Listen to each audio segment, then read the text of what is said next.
Deep in the heart of North Africa, beneath the shifting sands and rugged mountains, lies a legacy shrouded in enigma, the ancient Berbers.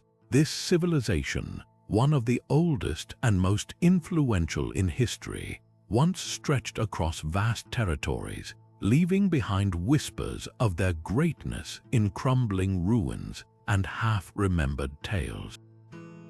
Yet for all their impact, the Berbers remain one of history's most mysterious peoples, their stories veiled in legends that defy explanation.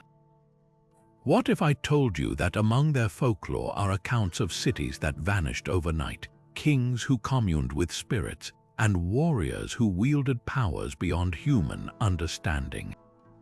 These aren't just myths, they are fragments of a puzzle that historians and archaeologists are still struggling to piece together. Imagine standing at the edge of the Sahara, where the wind carries echoes of a time long forgotten. The Berbers weren't just nomadic tribes, they were master builders, fierce defenders, and keepers of secrets so profound that even today, their true meaning eludes us. Some say their ancestors walked with giants, while others speak of portals to other worlds hidden deep within their sacred caves. And then there's the legend of Timbuktu's golden libraries, said to hold knowledge so powerful it was deliberately lost to time. How much of this is fantasy and how much is a distorted memory of something real? The line between history and myth blurs when it comes to the Berbers, and that's exactly what makes their story so irresistible. This isn't just a journey into the past, it's an expedition into the unknown. Over the centuries, the Berbers have been called many things: the free people, the lords of the desert, even the children of the stars. Their legacy is a tapestry of courage, mystery, and the unexplained, woven with threads that stretch from the pyramids of Egypt to the medieval courts of Spain. And as we unravel these 30 unexplained legends, you'll begin to see why their enigmas have captivated scholars and storytellers alike. From ghostly apparitions guarding hidden treasures to prophecies that predicted events centuries in advance, the Berber world is a place where the impossible feels within reach. So, are you ready to step into the shadows of history and uncover the secrets that have been waiting for you? Let's begin. Deep in the endless dunes of the Sahara, where the horizon shimmers like a mirage, there's a tale whispered by Berber nomads for centuries, the legend of Zerzura. Known as the White Oasis or the Sahara's Atlantis, this mythical city is said to emerge from the sands like a dream, its towering white walls glinting under the sun, only to vanish without a trace when seekers draw near. Ancient manuscripts speak of Zerzura as a place of untold riches, guarded by sleeping giants and cursed by the gods, a paradise lost to time. Medieval Arab geographers like Al-Idrisi wrote of its existence, describing it as a lush refuge hidden behind gates that open only to the chosen. But what makes Zerzura so tantalizing isn't just its mystery, it's the stubborn persistence of those who have tried to find it. In the early 20th century, British explorer Ralph Bagnold led expeditions into the Libyan desert, armed with little more than a compass and fragments of old maps. He never found Zerzura, but his discoveries, ancient trade routes, forgotten wells, and petroglyphs of strange beasts hinted at something far older lurking beneath the sands. Decades later, modern satellite imaging revealed traces of vast, buried river systems, suggesting that the Sahara wasn't always a wasteland. Could Zerzura have been a real city, swallowed by shifting deserts when the climate changed? Some scholars point to the ruins of Gilf Kebir in Egypt, where cave paintings depict thriving communities, as a possible clue. Others argue Zerzura was never a physical place at all, but a metaphor for the unattainable, a Berber Eden, forever just out of reach. Yet the stories endure. Nomads still speak of travelers who stumble upon Zerzura by accident, only to lose it again when they try to lead others back. Some say the city appears to those in desperate need, offering shelter and water before disappearing like a mirage. Others claim it's protected by djinn, or that its treasure is knowledge scrolls containing secrets of the ancient world. The truth may never be known, but one thing is certain: Zerzura isn't just a legend. It's a mirror reflecting humanity's oldest yearning, the hope that somewhere beyond the known world lies a place where the impossible becomes real. And for the Berbers, that hope is woven into the very fabric of their history, a reminder that some mysteries are meant to endure. There's a stretch of the Sahara so inhospitable, even the most seasoned Berber traders once avoided it, a wasteland known as Tanesruft, the land of thirst. Here, where the earth cracks under a relentless sun and the silence is heavier than the heat, whispers persist of something unnatural, a caravan that never stops moving.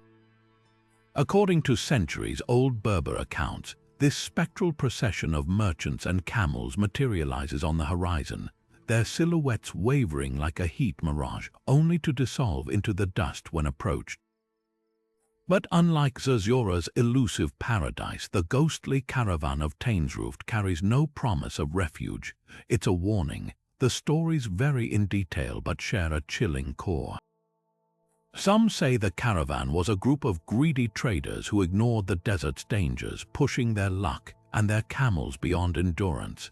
Others claim they were pilgrims who strayed from the sacred routes, tempting fate by seeking shortcuts through the dunes. Whatever their origins, their fate was the same. A sandstorm swallowed them whole, leaving no trace but their restless spirits to wander the wastes forever. In Berber oral traditions, encounters with the caravan are rare but unmistakable. Travelers speak of hearing the faint jingle of camel bells in the dead of night, or catching glimpses of tattered robes fluttering where no wind blows. The most unsettling accounts describe voices pleading, arguing, even singing, in languages no living person recognizes. One particularly vivid testimony comes from a Tuareg guide in the 1920s who swore he stumbled upon the caravan's campfire near the Mali-Algeria border. The figures around the flames didn't cast shadows, he said, and when he called out, they turned to face him with eyes like empty sockets. Before he could flee, the entire scene evaporated, leaving only a circle of cold ash in the sand. Modern geologists have a less supernatural explanation. Extreme dehydration and isolation can trigger vivid hallucinations in the Tanesruft, where temperatures regularly exceed 120 degrees. But try telling that to the Berber elders, who still leave offerings at certain desert crossroads dates, water, small coins, just in case the lost caravan passes by. What makes this legend endure isn't just its eeriness, it's a moral etched into the landscape itself. The Sahara has always demanded respect, punishing arrogance with oblivion. The ghostly caravan serves as a reminder that some paths aren't meant to be taken, and that the desert keeps its secrets and its victims forever. For the Berbers, these stories aren't mere campfire tales. They're maps of survival woven into the collective memory of a people who have outlasted empires. And in the endless silence of Tanesruft, if you listen closely, the wind still carries the echo of camel bells. High in the jagged peaks of the Hogga Mountains, where the air grows thin and the rocks take on the shapes of ancient giants, lies the tomb of a queen who defied time itself. Tin Hinan, the legendary matriarch of the Tuareg people, isn't just a historical figure, she's a spectral guardian, a ruler whose legacy is wrapped in both reverence and dread. According to Berber lore, her burial site isn't merely a monument to her power. It's a vault cursed by otherworldly forces, protected by djinn who strike down those foolish enough to violate her slumber. But what makes this legend so gripping isn't just the whispers of supernatural vengeance. It's the chilling truth that some of those whispers have come to life. Archaeologists first uncovered her tomb in 1925, nestled in the sands of Abaelissa, Algeria. The discovery was staggering, the skeleton of a tall, noble woman adorned with gold, silver, and precious stones, lying atop a wooden litter as if carried to her rest by invisible hands. Carbon dating placed her burial around the 4th century, aligning perfectly with Tuareg oral histories that describe Tin Hinan as the founding queen who led her people to dominance in the Sahara. But the scientific triumph quickly gave way to unease. Locals warned the excavation team of the curse disturbing Tin Hinen's rest would unleash calamity. Soon, rumors spread of strange accidents. One researcher reportedly died of a sudden fever days after handling her remains. Another's equipment malfunctioned inexplicably, erasing months of documentation. Even the transport of artifacts to museums was plagued by delays, as if unseen forces resisted their removal. The stories grow darker the deeper you dig. A French soldier stationed near Abalissa in the 1930s claimed to have seen a towering woman in regal robes standing atop the tomb at midnight, her eyes glowing like embers. Nomads still speak of hearing drums and whispers near the site when no one else is present. And then there's the matter of the inscriptions, carved symbols on the tomb walls that no one has fully deciphered, though some linguists suggest they contain warnings rather than tributes. Skeptics dismiss the curse as coincidence, attributing the misfortunes to the harsh desert environment or simple superstition. Yet even they can't explain why every attempt to relocate Tin Hinen's remains has been met with bureaucratic nightmares or sudden funding droughts. Perhaps the most haunting detail lies in the Berber belief that the Queen's spirit isn't just guarding her own tomb, she's watching over her descendants. The Tuaregs still refer to her as Mother of us all, and many leave offerings at the site, handfuls of salt, woven bracelets, prayers scratched onto shards of pottery. To them, the curse isn't mere punishment, it's a covenant. Tin Hinen's power endures because her people remember her, and in a land where history is written in sand, memory is the only treasure that never fades. So the next time the wind howls through the Hogga Mountains, listen closely. It might not just be the desert's voice you hear, but the echo of a queen who refuses to be forgotten. The Atlas Mountains, with their mist-shrouded peaks and labyrinthine valleys, have long been more than just a backdrop for the Berber people. They're a realm where reality bends. Here, among the whispering pines and echoing gorges, the oldest tales tell of creatures that don't just haunt the land but become it. These are the djinn of Berber legend, not mere spirits, but masters of disguise capable of shifting form at will. One moment, a twisted olive tree creaking in the wind. The next, a silver-eyed stranger offering directions that lead nowhere. To the Berbers, these beings aren't just mythological, they're as real as the rocks underfoot and twice as dangerous. One particularly chilling account comes from a 19th-century Moroccan caravan ledger, detailing a merchant's disappearance near Mount Taubkul. The man, Ahmed al-Tazi, was last seen speaking to a lone shepherd who vanished seconds later, leaving only a scorched patch of earth. Days after, search parties found his belongings neatly stacked beside a spring, his ledger filled with frantic scribbles about the smiling man with no shadow. Similar stories persist across generations. Elders in remote villages still mark certain trails with blue painted stones, a warning to travelers, this is where the djinn walk. Some say these entities test the worthy by appearing as lost children or injured animals, rewarding kindness with safe passage, but woe to those who show cruelty. A famous folktale recounts a greedy tax collector who kicked a starving dog blocking his path, only for the beast to transform into a towering figure of smoke and fire, dragging him into a ravine. The rituals tied to these beliefs reveal their depth. Before crossing high passes, many Berber travelers still recite the basmala, not just as prayer but as armor. Others carry iron nails or salt, substances believed to repel jinn. Women weaving carpets in the anti-Atlas region incorporate symbolic knots of protection into their designs, while storytellers lower their voices when recounting encounters, lest they summon attention. Even place names hint at this enduring dread. Jebel el-Kelb, the mountain of the dog, is said to be haunted by a djinn that howls like a beast before storms. What's fascinating is how these legends mirror the landscape itself, unpredictable, merciless to the unprepared, yet strangely generous to those who understand its rhythms. Modern hikers sometimes report uncanny experiences, GPS devices failing in broad daylight, or the distant sound of laughter where no human could climb. Scientists blame magnetic anomalies or altitude sickness, but to the Berbers, the explanation is simpler. The mountains were never empty, they were always shared. And the djinn, like the wind and the wolves, are simply part of the bargain, reminders that not all paths are meant to be walked, and not all strangers are what they seem. In the stark, sun-scorched expanse of Morocco's Jebel Bani mountain range, where the earth cracks like dried parchment, there burns a flame that refuses to die.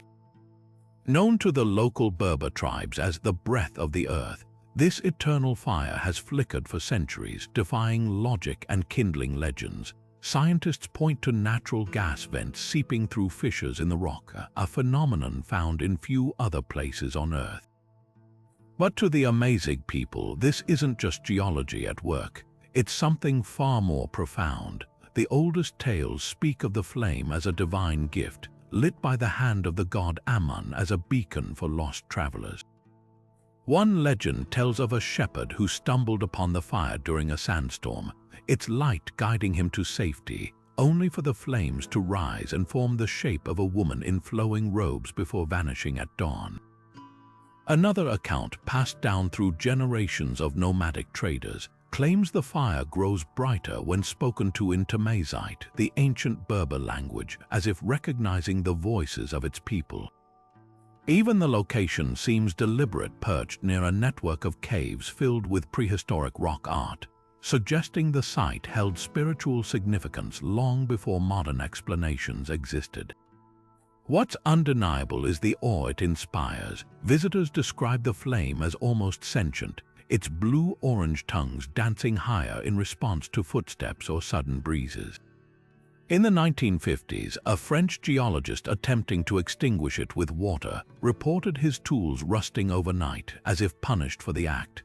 Locals still leave small offerings nearby, handfuls of barley woven amulets, a practice archaeologists trace back to Phoenician traders who likely encountered the fire 3,000 years ago. The flame's resilience adds to its mystique.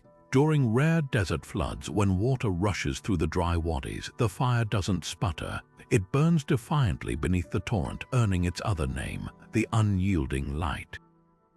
Could there be truth in the myths? Natural gas vents don't typically behave this way. Most flicker unpredictably or snuff out over time. Yet Jebel Bani's flame has remained constant, surviving earthquakes and droughts that reshape the landscape around it.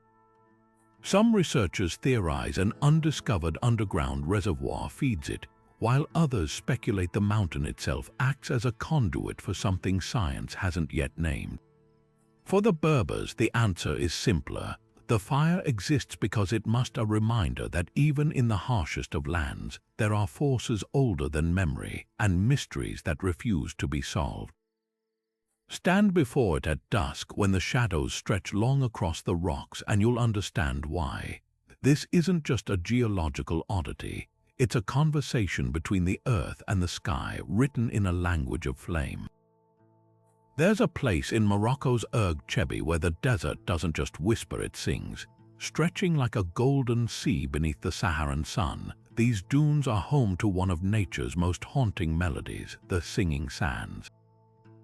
Walk across them at the right moment, and the ground itself seems to come alive, emitting deep, resonant booms that vibrate through your bones. To scientists, these are booming dunes, a rare acoustic phenomenon caused by sand grains sliding in synchronized avalanches, creating frequencies as low as a cello's hum. But for the Berbers who have lived beneath these shifting giants for centuries, the truth is far more unsettling. They say these aren't just sounds, they're voices. The legends vary by tribe, but the essence remains the same. Some believe the dunes echo the cries of warriors buried beneath the sand, their final battles forever reverberating through the grains. Others speak of djinn trapped within the earth, growling warnings to those who dare climb too high. The most poignant tales describe the sands as a bridge between worlds, a place where the breath of ancestors rises with the wind, singing lullabies to guide lost travelers home. Nomads recount nights spent camped at the dune's base, listening to harmonies so precise they couldn't be natural. Rhythmic chants, distant drums, even the faint wail of a solitary flute. One 19th-century French explorer, Charles de Foucauld, documented a Berber guide refusing to approach the dunes after sunset, insisting the after-dark songs were the dead arguing with the wind. Science, of course, offers its own fascinating explanation. The singing occurs only under specific conditions: dry, spherical grains of sand, slopes at a precise angle, and temperatures hot enough to create a thin layer of vibrating air between the grains. Researchers have replicated the phenomenon in labs, yet even they admit there's something eerie about how these booms mimic human-made music. Geophysicists from Stanford University discovered that the dunes produce not just one note, but multiple harmonic overtones, much like a choir. It's as if the desert has mastered an ancient form of acoustics, playing a symphony written long before humans walked the earth. But perhaps the most striking detail lies in the rituals still practiced here. Before crossing Erg Chebi, many Berber traders would scatter handfuls of dates or salt as offerings, a plea for safe passage. Mothers tied blue cloth around children's wrists, believing the color could quiet the sand's mournful tones. Even today, elders speak of taboos. Whistling at dusk, for instance, is forbidden, lest it provoke the dunes into a deafening roar. These traditions endure because they acknowledge a truth deeper than geology. Some landscapes demand reverence, not just understanding. The singing sands don't merely challenge our senses, they blur the line between the physical and the spiritual, reminding us that even in the age of satellites and sensors, the Earth keeps secrets that resonate beyond measurement. So the next time the wind stirs the dunes of Erg Chebi, listen closely. That sound isn't just sand against sand, it's the desert remembering. In the heart of Morocco's Tafilalt region, where date palms once swayed over crystal-clear springs, there exists a scar on the land, a depression of cracked earth and withered roots. This was no ordinary drought. According to 14th-century Berber chronicles, the oasis of Tafilalt didn't fade slowly into the desert. It vanished in a single night as if swallowed whole. Travelers who arrived at dawn found only silence where water had gushed hours before, their camels' hooves sinking into suddenly barren ground. But what could erase an entire ecosystem without a trace? The answers lie somewhere between the Earth's hidden fury and a tale of love turned to vengeance. The geological explanation is dramatic enough. The region sits atop a network of underground rivers, their courses shifting unpredictably through porous limestone. Satellite surveys reveal that centuries ago, a massive subterranean collapse likely diverted Tafilalt's water sources into deeper channels, starving the oasis above. Yet the speed of its demise puzzles hydrologists. Natural drainage typically takes years, not hours. This anomaly feeds into the legend of Zara, a healer-turned-sorceress whose story survives in fragments. As the tale goes, she was betrayed by a chieftain who broke his oath to marry her, choosing a political alliance instead. On their wedding night, as the feast roared in the oasis's central square, Zara performed a ritual with water drawn from every well in Tafilalt. She poured it into a single brass bowl, whispered words now lost to time, and overturned it onto the sand. By morning, every spring had run dry. What's chilling is how the legend mirrors real details. Old maps mark a lone sycamore tree near the oasis's edge, said to be where Zara stood as she cursed the waters. Modern surveys show unusually high salt concentrations in the soil there, as if something acidic once seeped into the ground. Even more intriguing are the accounts of 19th-century European explorers who reported Berber guides refusing to camp near the ruins, claiming the air sometimes carried the scent of orange blossoms despite no trees growing for miles. Could these be echoes of the oasis's lost gardens? The truth may never be settled, but Tafilalt's legacy endures as a warning. For scientists, it's a case study in how fragile desert ecosystems can be. For storytellers, it's proof that some wounds never heal, they simply reshape the world. and for the Berbers, it's a reminder that water, the most precious of gifts, demands respect.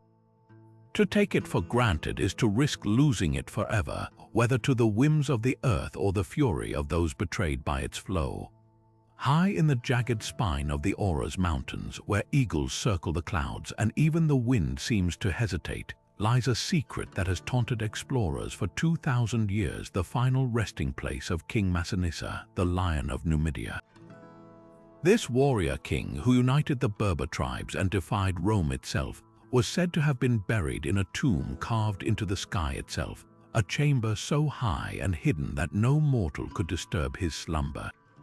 Ancient texts like those of the historian Polybius hint at its location, a peak where the sun's first light turns the stone to fire, accessible only by a staircase of shadows that appears once every generation. But what makes this legend endure isn't just its poetic mystery, it's the stubborn reality that every attempt to find it has ended in failure or worse. In 1894, a French colonial officer named Henry Duveyrier led an expedition up Mount Chaleur, convinced he'd deciphered clues in a medieval Berber manuscript. His team vanished for 11 days before stumbling back into camp, half mad with thirst, babbling about walls that moved and a haunting melody with no source. Duverier's own journal, recovered years later, described reaching a ledge where their compasses spun wildly and the rock face seemed to shift under their hands as if the mountain itself resisted them. More recently, in 1978, a team of Algerian archaeologists using ground-penetrating radar detected an unnatural void near the summit of Mount Tahat, only for a sudden rockslide to destroy their equipment and erase the anomaly from subsequent scans. Even satellite imagery seems to falter here. The highest resolution photos of these peaks show inexplicable blurs, as though the lenses refuse to focus on something they weren't meant to see. The Berbers who live in the foothills have their own explanations. Some speak of djinn guardians bound to Massinissa's tomb by ancient magic, weaving illusions to protect it. Others tell of a more chilling sentinel, the king himself, his spirit clad in ghostly armor, appearing on stormy nights to drive interlopers back. A shepherd's account from 2012 describes finding a bronze spearhead embedded in a cliff face at an altitude no army could have reached, its inscriptions matching those on Massinissa's known coins. When researchers arrived to document it, the artifact had vanished, leaving only a rust-colored stain on the stone. What lingers most isn't just the question of whether the tomb exists, but why it resists discovery so fiercely. Historians note that Massinissa, unlike other rulers of his time, left no grand monuments in cities, only this single, impossible burial directive. Perhaps it was the ultimate act of defiance from a king who spent his life uniting a people often at odds with one another, a legacy not of gold or marble but of untouchable sovereignty. Or perhaps, as the Aura's elders murmur when fires burn low, some places are meant to stay secrets not because they're hiding from us, but because we aren't yet ready for what they guard. Until the mountain chooses to reveal its king, the sky tomb remains where it has always been, just beyond reach, where history and legend breathe the same thin air. Off the coast of Tunisia, where the Mediterranean's turquoise waves lick at golden shores, lies the island of Jerba, a place of sun-bleached houses and labyrinthine souks. But beneath its postcard-perfect surface, Jerba guards a darker history, one whispered in the hush of olive groves and the crash of midnight tides. Here, long before tourists flocked to its beaches, the Berber priestesses known as the Witch Queens held sway, their power so vast it rattled even the ironclad Romans. These women weren't merely healers or seers, they were sovereigns of the storm, bending wind and wave to their will. Roman historians like Procopius wrote of them with a mix of awe and dread, describing how they'd stand on Jerba's cliffs, arms raised as their chants turned the sky black. One account tells of a fleet sent to crush their influence only for the ships to be scattered by a tempest that appeared from nowhere, their sails shredded by winds that howled like vengeful spirits. The survivors swore they'd seen women silhouetted against the lightning, their hair whipping like serpents. To the empire, these priestesses were a threat to be eradicated. To the Berbers, they were living bridges to Tanit, the Carthaginian goddess of moon and war, whose worship had fused with local traditions. The connection to Tanit is no accident. Excavations on Berber have uncovered shrines where offerings, amber, silver crescent amulets, jars of salted fish were left alongside older Berber symbols. A 6th century mosaic even depicts a robed woman holding a serpent and a sheaf of grain, her face eerily echoing descriptions of the last which Queen Tastet ent mess. Oral traditions say Tastet could summon rain in drought or still a squall with a gesture, but her true mastery lay in dreams. Fishermen still speak of the blue sleep, a trance she cast over enemies, leaving them wandering the shore for days, convinced they'd drowned. What chills the bones isn't just the legends, but the fragments of truth clinging to them.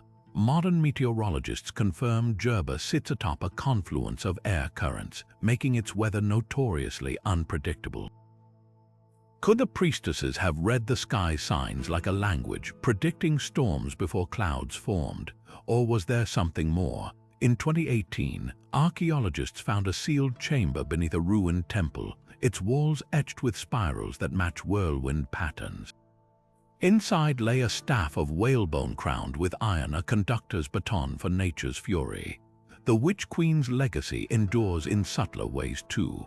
Before weddings, German brides tie red thread around their wrists, a silent nod to the priestess's protective knots.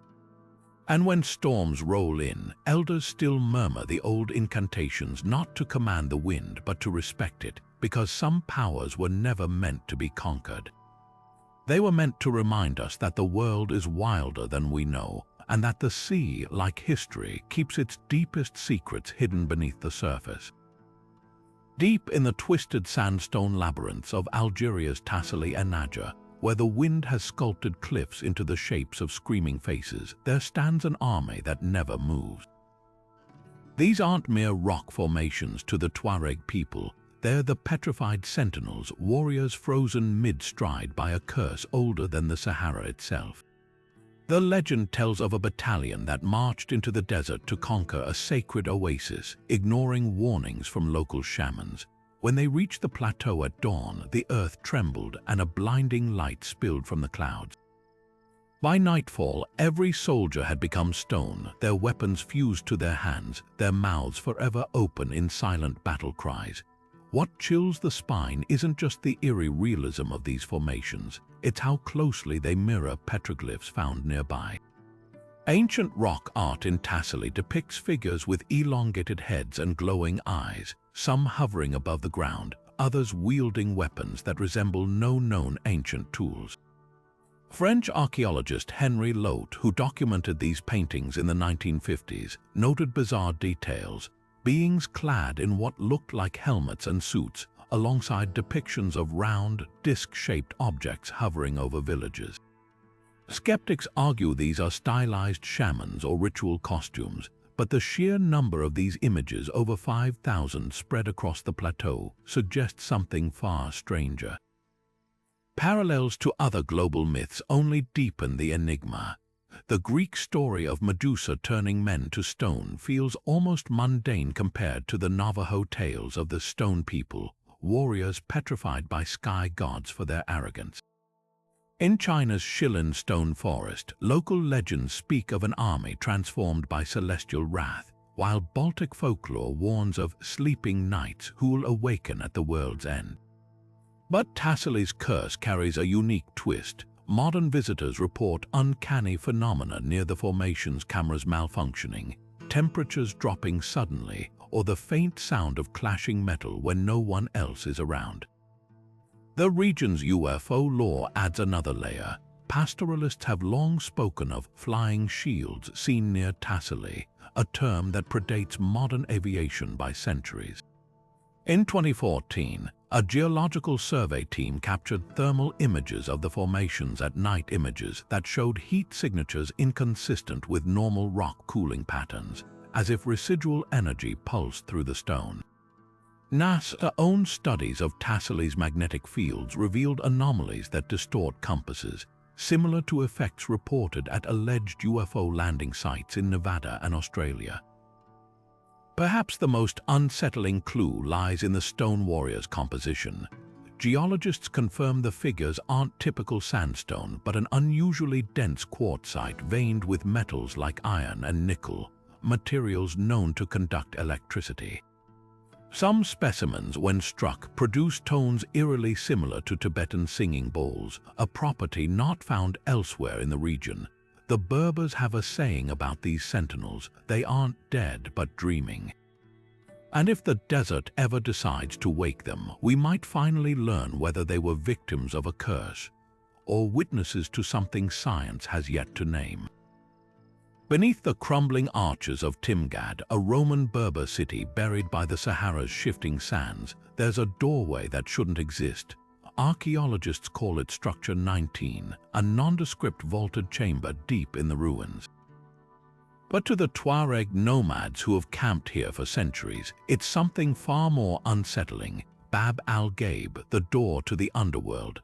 After sunset, when the desert cools and the ruins exhale the day's heat, those brave enough to linger near the structure report whispers rising from the earth, voices murmuring in long-dead languages, their words just beyond comprehension. The strangest detail, these sounds aren't just ghost stories. They've been captured on audio recordings, leaving scientists scrambling for explanations. When French archaeologists first excavated Timgad in the late 19th century, they assumed the whispers were wind funneling through the city's grid-like streets. But the phenomenon defies simple acoustics. In 2016, a team from the University of Algiers conducted an experiment, placing ultra-sensitive microphones in Structure 19.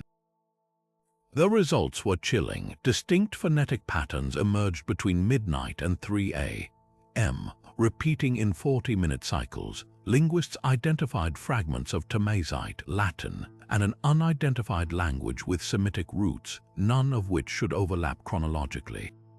Even stranger, the recordings revealed a physical impossibility: sounds with no clear source, as if the chamber itself were vibrating to produce them.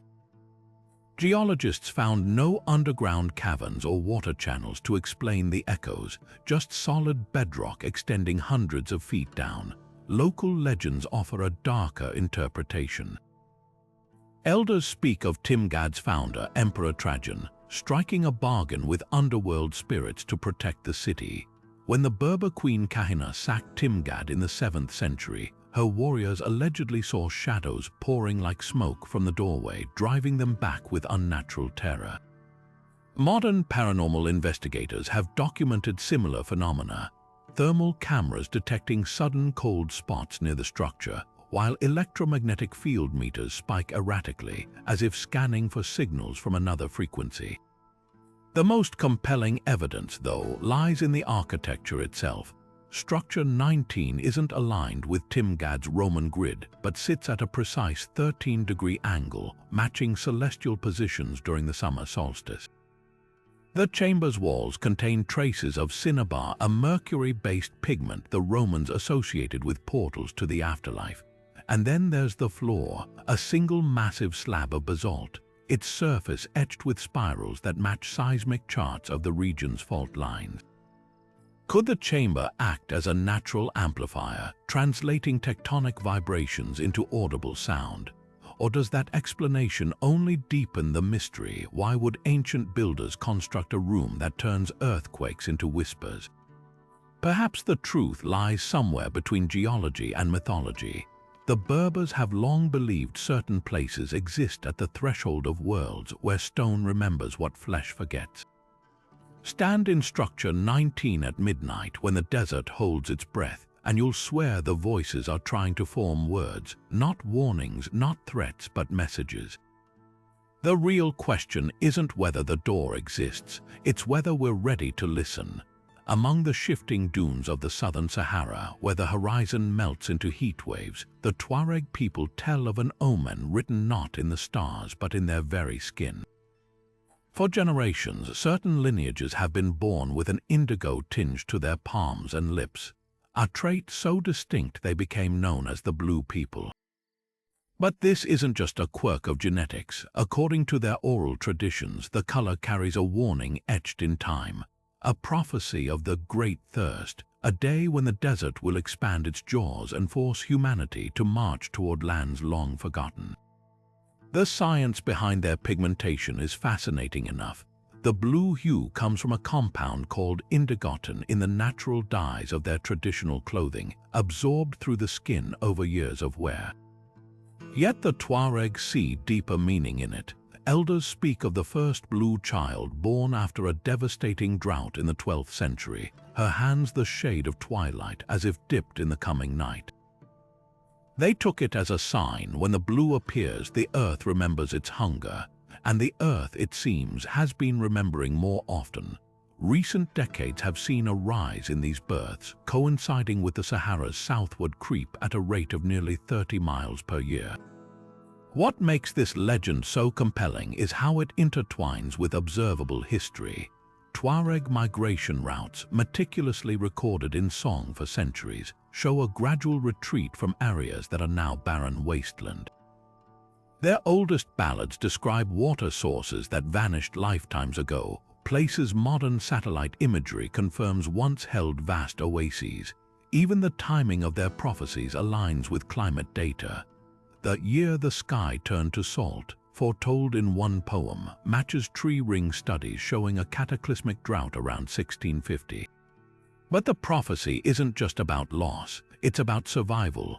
The same oral histories that warn of the Great Thirst also map hidden aquifers and resilient plant species, knowledge passed down through generations like a lifeline woven into verse.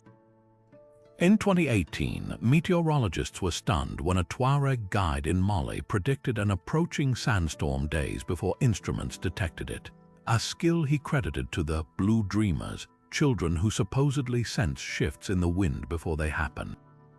Perhaps the most haunting detail lies in the stories told around desert campfires. Some speak of blue-skinned elders who vanished during sandstorms, only to reappear years later with tales of lush valleys beyond the dunes. Others whisper of a final migration yet to come, when the last blue child will lead their people not across the desert, but under it through tunnels carved by ancient rivers where the earth's memory runs deep as blood. Whether metaphor or premonition, one truth remains. In a land where water is life and color is prophecy, the Blue People have always known what the world is only beginning to understand. The desert keeps its promises, and it never warns just once. Somewhere in the blistering expanse of Libya's desert, where the air shimmers like liquid glass, lies a crater so alien it feels plucked from another world. War al-Namas, the oasis of mosquitoes, is a volcanic pit 3 miles wide, its ashen slopes plunging into a kaleidoscope of mineral-rich lakes, staining the earth in hues of sulfur yellow and cobalt blue. But it's not the geology that haunts travelers here. It's what appears on the horizon just before sunrise, the fleeting silhouette of a city, towering walls, minarets, even the murmur of crowded markets, all visible for minutes at a time before dissolving into the heat. The Berbers call it the Mirage City, a phantom settlement said to appear to those who have wandered too far into the desert's embrace. Scientific explanations point to a perfect storm of natural phenomena. The crater's unique topography, a depression surrounded by high volcanic walls, creates a natural echo chamber for light refraction. Combined with the salt flat's blinding reflectivity and temperature inversions at dawn, the conditions are ripe for Fata Morgana mirages, complex optical illusions that stretch and warp distant objects into impossible shapes. 19th century European explorers like Gerhard Rolfs documented the effect, describing palaces rising from the mist that vanished as their caravan drew near. Modern satellite imagery confirms there's no physical city within hundreds of miles, just endless desert and the crater's eerie, isolated beauty. Yet the legends persist because they defy mere optics. Tuareg guides whisper of rules governing the Mirage City's appearances. It never manifests for those seeking it deliberately, only to the lost or desperate. One account from the 1930s tells of a French Foreign Legion soldier who staggered into a Siwa oasis camp, babbling about spending a night in the city's streets, waking to find himself curled in the crater's ashes, his canteen inexplicably filled with sweet water. Another story describes a Berber caravan spotting the mirage during a sandstorm, an impossibility under normal atmospheric conditions, with shadowy figures beckoning them toward safety. When the storm cleared, they found an ancient trade route marked by cairns no one had seen in generations. The most chilling detail comes from the crater itself. War al-Namus translates to oasis of mosquitoes, named for the swarms that breed in its acidic lakes. But locals insist the insects never bite those who have glimpsed the Mirage City, as if marked by some invisible pact. Geologists have discovered something equally puzzling. The crater's magnetic anomalies are strongest at dawn, distorting compass needles precisely when the visions appear. Could there be a connection between the Earth's hidden forces and these waking dreams? Perhaps the truth lies in the Berber belief that deserts aren't empty spaces but living memories. When the wind, light, and land align just so, the past flickers to life not as ghosts but as echoes of those who crossed here before. The Mirage City might be a trick of the eye, but like all great mysteries, it asks us to consider how thin the line really is between what we see and what we hunger to believe. Stand at War al-Namus at first light, and for one breathless moment you'll swear the city is real. And in that moment it is. In the quiet streets of Sidi Bel Abs, where the scent of orange blossoms mixes with the call to prayer, rests a tomb that defies time itself. Here lies the venerated Sufi Saint Sidi Brahim, a man whose death in the 17th century was only the beginning of his story.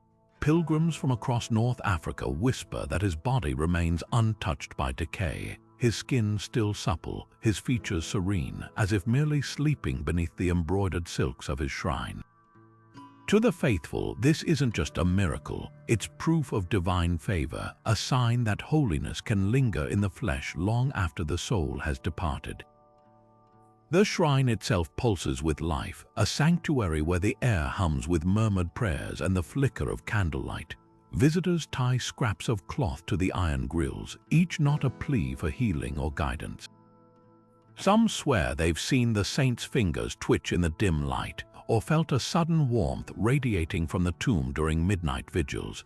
The local imams neither confirm nor deny these claims, but they've preserved one peculiar tradition.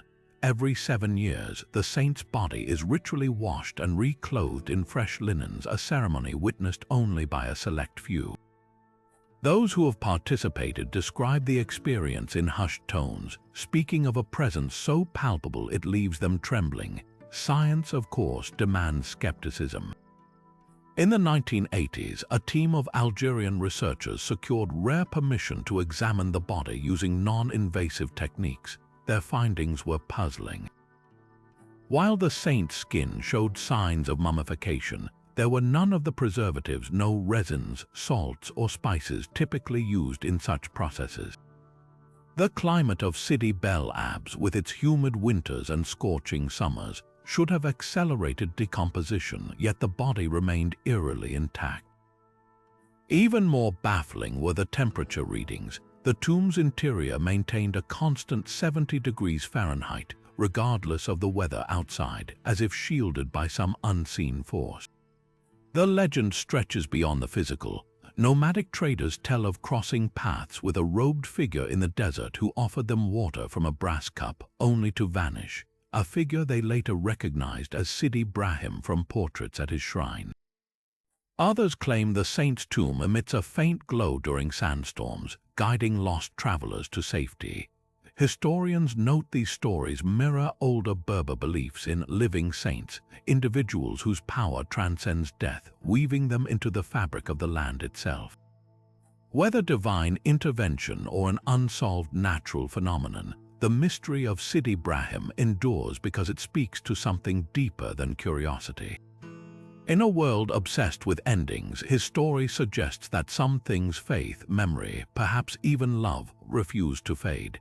The pilgrims who kneel at his shrine aren't just seeking miracles, they're touching a thread that connects the seen and the unseen, a reminder that not all truths can be measured or explained. And so the saint sleeps on, his silence louder than any answer science could provide. The Aya Mountains rise like broken teeth from the sands of Niger, a place where the wind carves stone into shapes that almost look human. Here, the Tuareg people guard an ancient warning passed down through generation stories of the Amazigh and Fila, the cannibal giants. These weren't metaphors or boogeymen, but towering figures with fiery red hair and skin so pale it burned under the Saharan sun. Pre-Islamic Berber scrolls describe them as remnants of an older world, a race that feasted on human flesh and spoke in guttural tongues no scholar could decipher. But what chills the blood isn't just the tales, it's the unnerving evidence that's emerged from the caves and graves of this forbidden range. Deep in the labyrinth of Tafeta Cave, archaeologists uncovered paintings that match the legends stroke for stroke. Scrawled in ochre and charcoal are stick-figure humans fleeing elongated figures with clawed hands, their heads crowned with jagged lines resembling wild red manes. Carbon dating places these images at over 8,000 years old, long before written history in the region. Nearby, a burial site yielded skeletons unlike any other in Africa, robust bones, some over 7 feet long, with skulls displaying unusual elongated features. When geneticists analyzed tooth enamel in 2018, they found traces of a protein variant linked to hypercarnivorous diets, along with mitochondrial DNA haplogroups more common in northern Europe than the Sahara.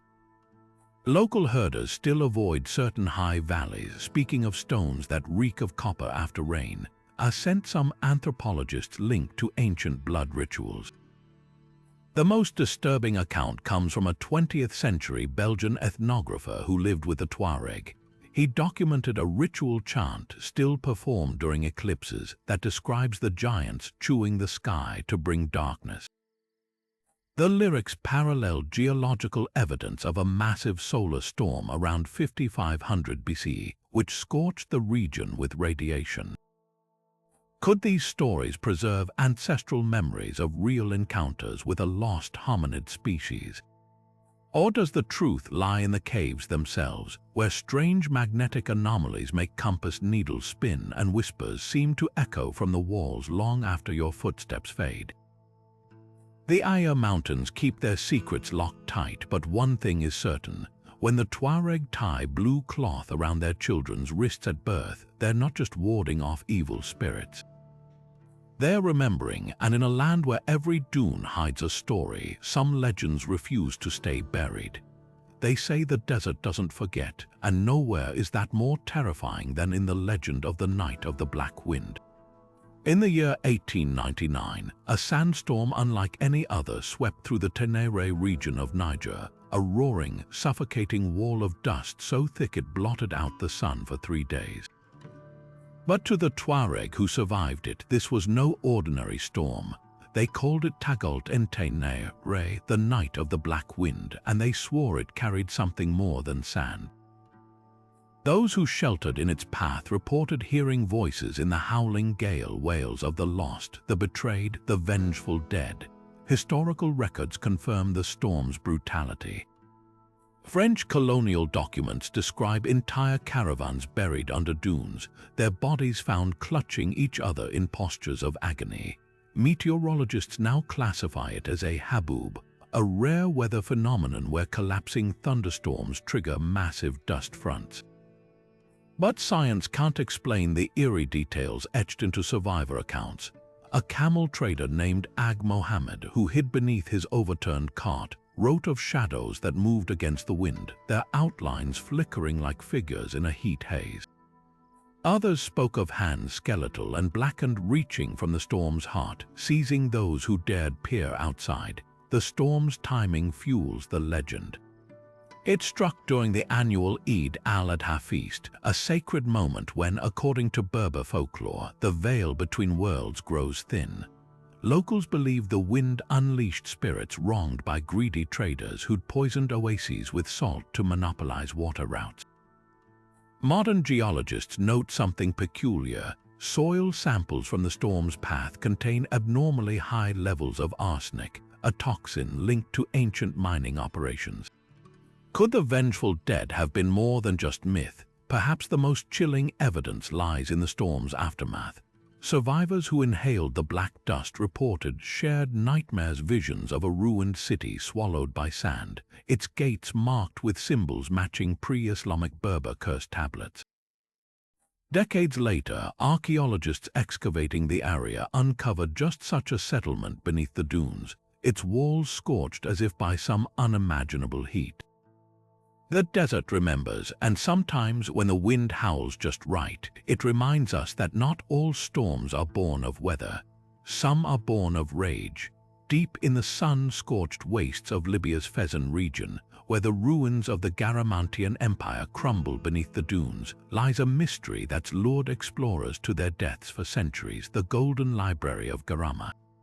Herodotus himself wrote of this fabled archive, describing scrolls bound in gold leaf, containing secrets of astronomy, medicine, and warfare so advanced they made Rome's scholars seem like children scratching in the dirt. The Garamantes weren't just desert nomads, they were master engineers who built a civilization atop underground rivers, their capital a glittering oasis of learning in an unforgiving sea of sand. But when their empire fell, the library vanished, leaving only whispers and a trail of fool's gold. Modern archaeologists have pieced together tantalizing clues. Satellite imagery reveals vast, honeycombed chambers beneath Garama's ruins, likely part of the legendary Fagaras, an intricate irrigation system. But in 2014, Italian researchers using ground-penetrating radar detected an anomaly: one tunnel, sealed off with precisely cut stone, diverging from the water channels. Local guides refused to enter, citing age-old warnings of the scribe's curse, a malady said to strike those who disturb the library's rest. The few who have ignored these warnings met grim fates. In 1936, a British treasure hunter named Thaddeus Pike emerged from a collapsed tunnel near Jerma, babbling about walls that bleed ink, before succumbing to a fever that turned his skin the color of parchment. What makes the Golden Library more than just another treasure myth are the scattered fragments that have surfaced. A Tuareg trader in the 1980s sold a collection of wax tablets to a French anthropologist, their Garamantian script describing celestial events with pinpoint accuracy, including a solar eclipse not visible from Earth until modern telescopes confirmed it. Then there's the infamous Jerma Codex, a single gilded page discovered in a goat herder's hut in 2009, its alloy matching gold samples from the Nile Delta's lost mines. The text, still untranslated, contains star charts so precise they account for continental drift. Treasure hunters aren't just chasing riches, they're chasing proof that an African civilization mastered sciences Europe wouldn't grasp for another millennium. And the desert seems determined to keep its secrets. Sandstorms routinely rebury excavated tunnels within days.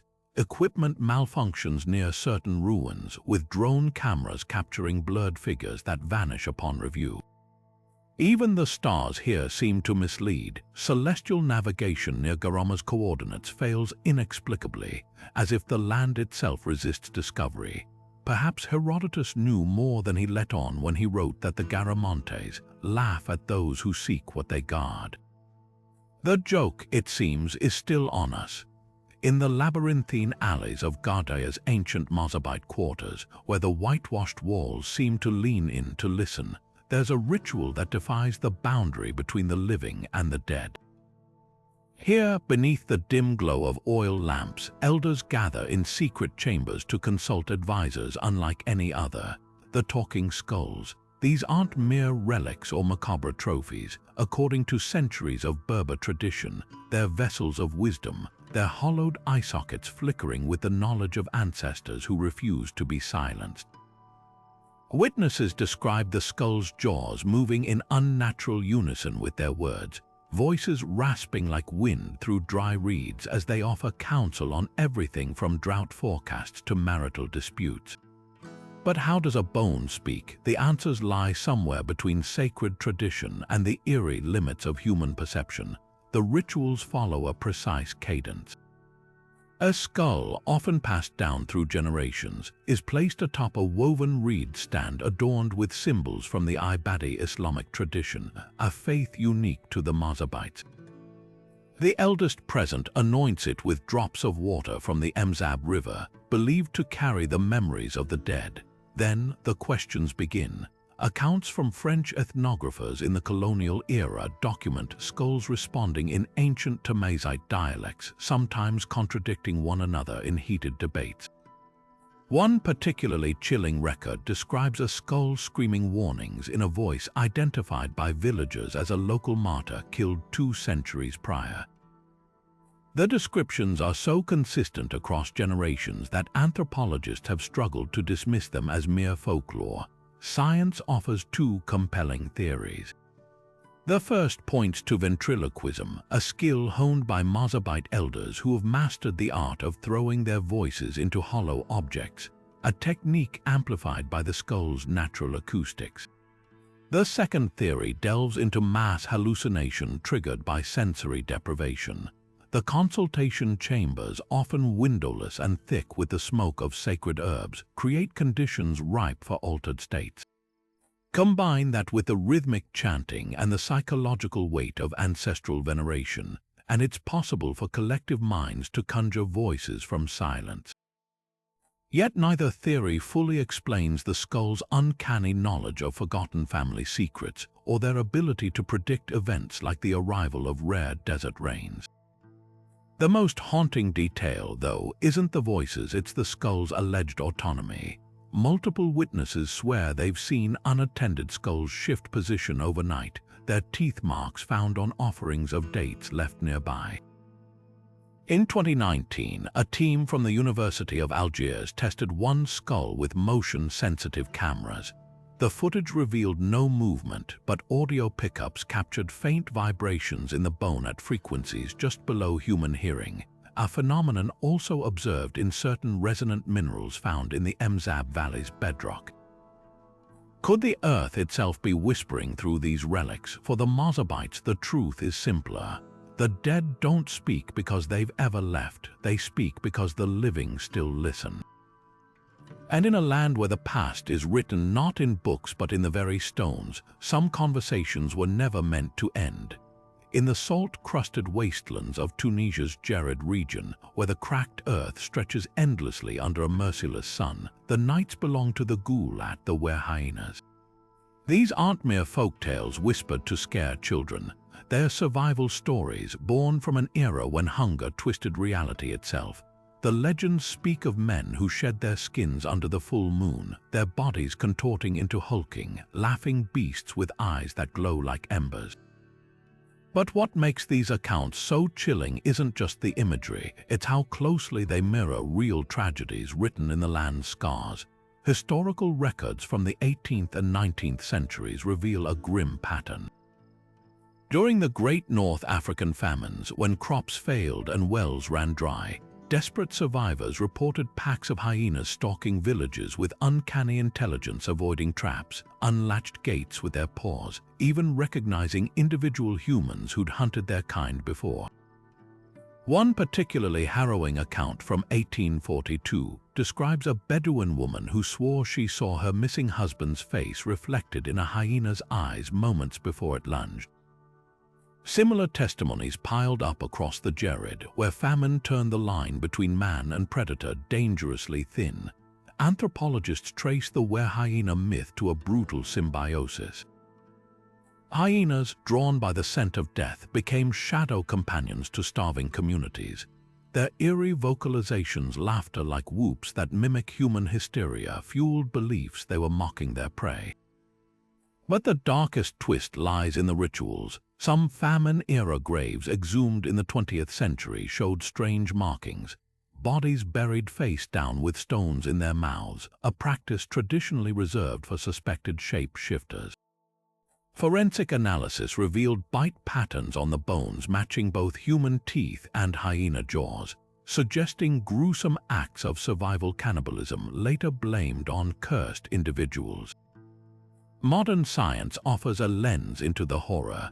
Prolonged starvation triggers hallucinations, and protein deficiency can cause jaw distortion, making sufferers appear fanged. Combined with the hyena's uncanny ability to digest every part of a carcass, bones included, it's no wonder survivors saw monsters where there were only victims. Yet the legends persist, evolving with each generation. Nomads still tie iron amulets around their tents, iron being believed to repel shapeshifters. And in remote villages, elders warn travelers never to answer laughter echoing in the dark, because in Jared, some things that laugh aren't animals, and some things that hunt remember what it was to be human. Biskra's oasis has always been an emerald jewel in the Algerian desert, but beneath its tranquil surface lurked a tradition as ancient as the sands themselves, the sacred crocodiles of Sidi Akbar. These weren't just reptiles lounging in the reeds, they were living deities fed offerings of goat meat and honey, their scales glistening with henna patterns applied by devoted priests. Pilgrims would travel for weeks to kneel at the water's edge, whispering prayers into the ripples, believing the crocodiles carried their words directly to the gods. The practice traces back to the Garamantes, a Berber civilization that traded with pharaonic Egypt, adopting their reverence for Sobek, the crocodile-headed god of the Nile. But while Egypt's crocodile cults faded with the rise of Christianity, Biskras persisted like a relic frozen in time, until one bloody night in the 18th century shattered the peace forever. The sacred pool, known as Ain el-Bay, was more than a shrine. It was a carefully balanced ecosystem. Chronicles from Ottoman travelers describe rituals where priests would dive into the water, emerging unharmed with reptiles draped across their shoulders like living stoles. The crocodiles, remarkably docile, were said to recognize individual caretakers, even permitting children to stroke their tails during festivals. This harmony between man and beast baffled European explorers. A French naturalist in 1792 recorded his disbelief at seeing a Berber woman scatter flower petals over a basking crocodile, calling it grandfather in Tamazight. But the true mystery lies in how abruptly it all ended. In 1798, after centuries of coexistence, the crocodiles turned. Village scrolls speak of a moonless night when the beasts erupted from the pool, attacking homes along the oasis.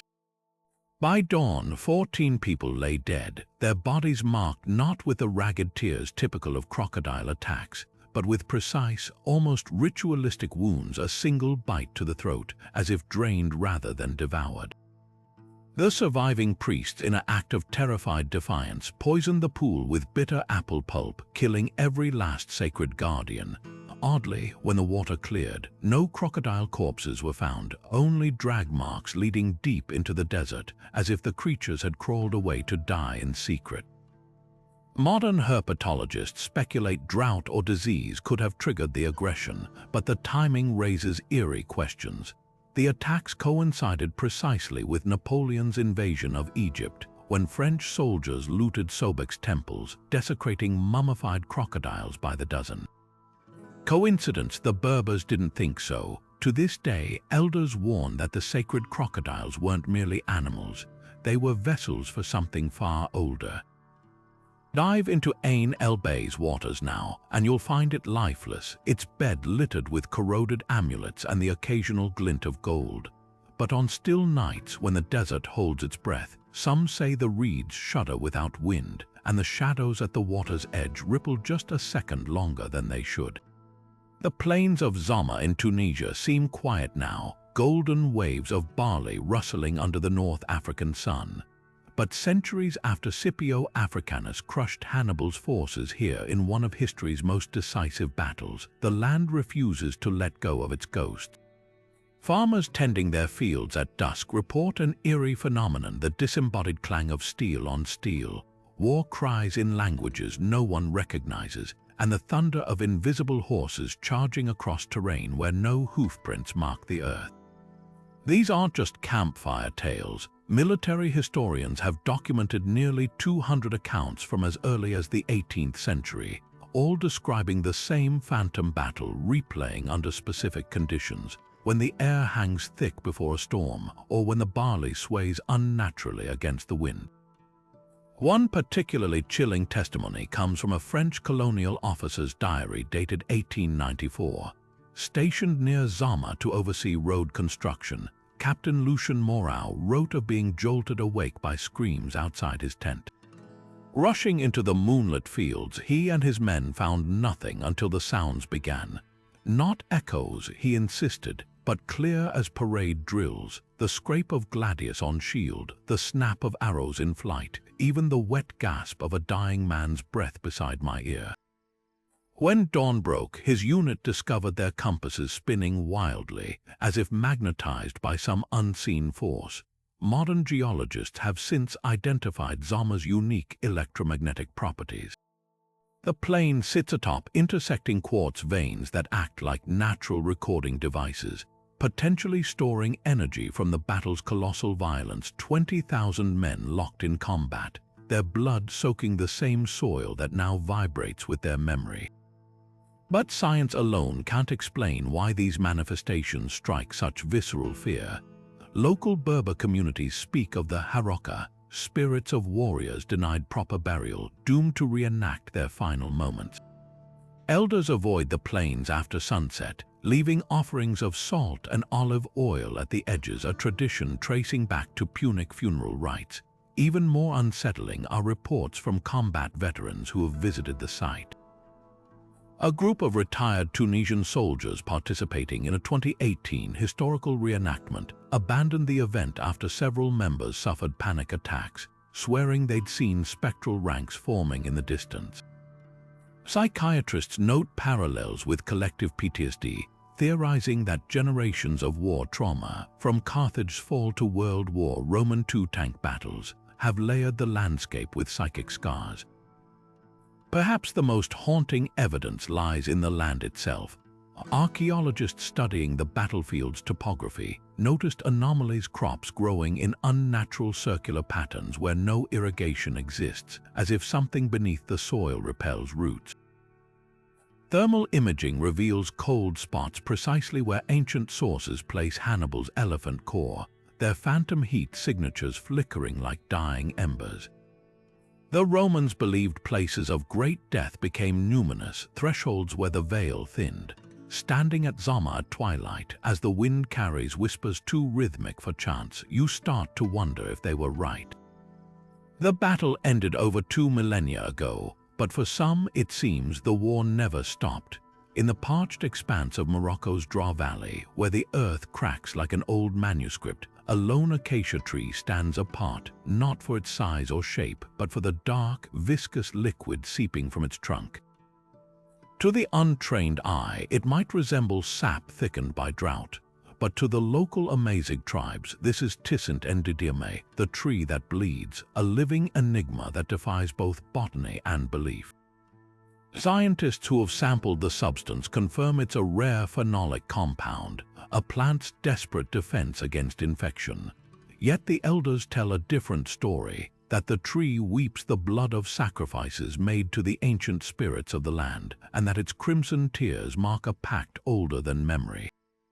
The legends trace back to pre-Islamic Berber animism, when the Dra Valley was a crossroads of caravans and cultures. Oral histories speak of a terrible drought 7 centuries ago, when the last spring vanished and the date palms withered to skeletons. Desperate, the villagers turned to their high priestess, who carved a plea into the bark of the sturdiest acacia, then slit the throat of a white goat, letting its blood pool at the roots. By dawn, the tree had absorbed every drop, and by dusk, a trickle of red sap began to flow. The next morning, the springs bubbled back to life. Since that day, the tree has bled intermittently, its rhythm seemingly tied to the valley's fortunes. During the Great Famine of 1945, witnesses claimed the sap ran so thick it stained the surrounding stones like rust. Modern researchers have catalogued the phenomenon with clinical precision. The tree's blood contains high levels of tannins and iron oxide, a combination found in only a handful of acacia species worldwide. What's baffling is the timing. Unlike typical plant exudates which seep consistently in response to damage, this tree's flow aligns with lunar cycles peaking during the new moon, when traditional Berber rituals were once performed. Soil tests reveal another oddity. The earth beneath the roots is laced with traces of hemoglobin, though no animal remains have ever been found. The rituals surrounding the tree blur the line between reverence and dread. To this day, women seeking fertility tie strips of cloth to its branches, while hunters leave tokens of gratitude, a jackal's tooth, a tuft of wild boar bristles at its base. But woe to those who take without giving. A German botanist in 2011 snipped a sample without offering salt in return. His jeep overturned on the valley road the next day, though no mechanical cause was ever found. The locals merely nodded, as if the land itself had balanced the scales. Perhaps the truth lies somewhere between cellular biology and collective memory.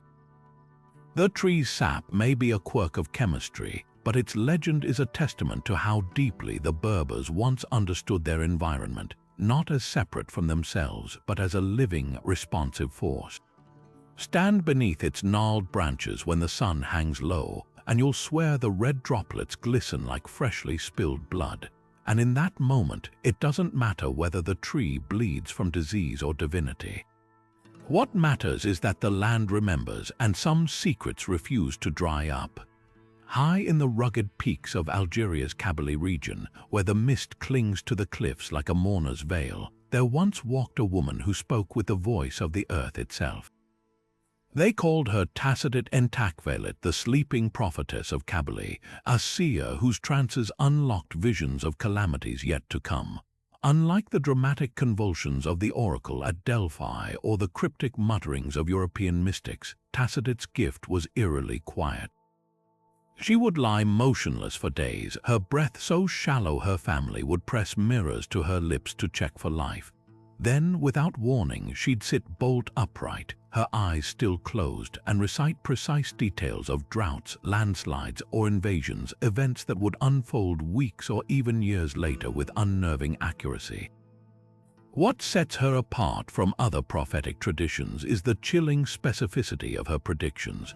One account from the early 19th century describes her warning a village to stockpile grain months before locusts blackened the sky.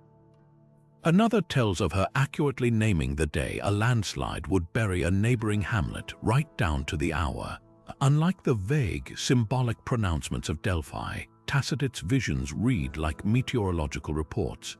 On the third morning after the new moon, the river will rise to the height of a man's waist at the old olive tree, and 7 houses downstream will be swept away.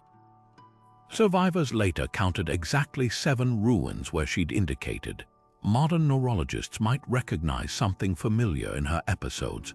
Her prolonged immobility and altered breathing mirror symptoms of narcolepsy cataplexy, a rare sleep disorder that blurs the line between wakefulness and dreaming. Certain forms of temporal lobe epilepsy can also trigger hyper-vivid hallucinations, sometimes accompanied by a compulsion to vocalize them. But science struggles to explain how her seizures correlated so precisely with real-world events.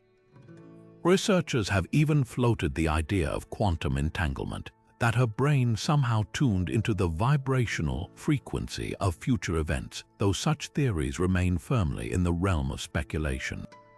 The parallels to the Oracle of Delphi are striking, yet the differences reveal much about their cultures.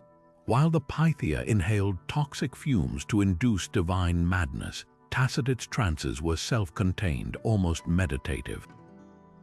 Where Delphi's prophecies served political agendas, Tassadit's warnings were purely pragmatic, saving lives rather than manipulating empires. Most intriguing is the contrast in their legacies.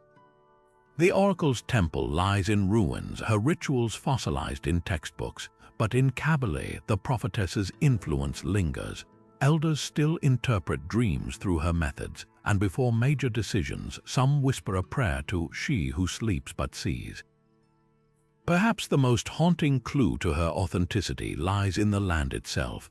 The Kabylie region sits atop a tectonic fault, its bedrock rich in quartz and magnetite minerals known to amplify electromagnetic activity. Studies have shown that such geology can heighten human sensitivity to subtle environmental changes, potentially explaining her predictive droughts or earthquakes. But what of the visions no science can rationalize, like the time she described metal birds falling from the sky decades before airplane crashes became a possibility? Or her final prediction, whispered the night she died, that her grave would remain dry even in the heaviest rains. To this day, during downpours that flood the entire valley, the earth above her resting place repels water like an invisible dome. The sleeping prophetess challenges us to reconsider the boundaries of consciousness. Whether her gift was divine, neurological, or something science has yet to name, one thing is certain. In a world obsessed with speed and noise, her power came from stillness. And in the highlands of Kabylie, where the wind carries echoes of her voice, the line between dream and prophecy feels as thin as the mist on the mountains. The winding alleys of Ghadames, Libya's pearl of the desert, hide more than just respite from the scorching sun. They cradle a legend woven into the very fibers of its culture. While the world knows flying carpets from Arabian Nights, the Berbers whisper of an older truth. Their ancestors didn't just imagine these enchanted textiles, they crafted them. The rugs of Ghadames aren't mere floor coverings. They're intricate spells knotted in wool, each geometric pattern a coded incantation passed down through generations of weavers. Some say the secret lies in the dyes: indigo from the Sahel, saffron from the Atlas, blended under specific lunar phases. Others insist it's the loom itself, its wooden frame carved from acacia trees grown atop forgotten shrines. But the most tantalizing clue comes from an unlikely source: Marco Polo. The Venetian explorer's travelogues mention flying carpets in Persia, but dig deeper and you'll find a curious footnote. In his original manuscript, later scrubbed by cautious editors, he describes a Berber caravan near Tabriz displaying a rug that rippled like water when sung to in their tongue. Skeptics dismiss it as opium-fueled fantasy, yet anthropologists note parallels in Amazigh oral traditions. Ghadames' elders recite tales of Tayyarat Nt Fukt, sun chariots woven by priestesses who encoded sacred geometry into textiles, allowing initiates to ride the wind's breath. These weren't literal flights, but perhaps something just as miraculous: carpets that could predict storms by vibrating before clouds formed, or guide lost travelers by warming beneath their feet when oriented north. The proof might lie in the rugs themselves. Modern analysis of antique Ghadames weavings reveals startling quirks. Certain patterns, when viewed under ultraviolet light, fluoresce in patterns matching constellations visible only during solstices.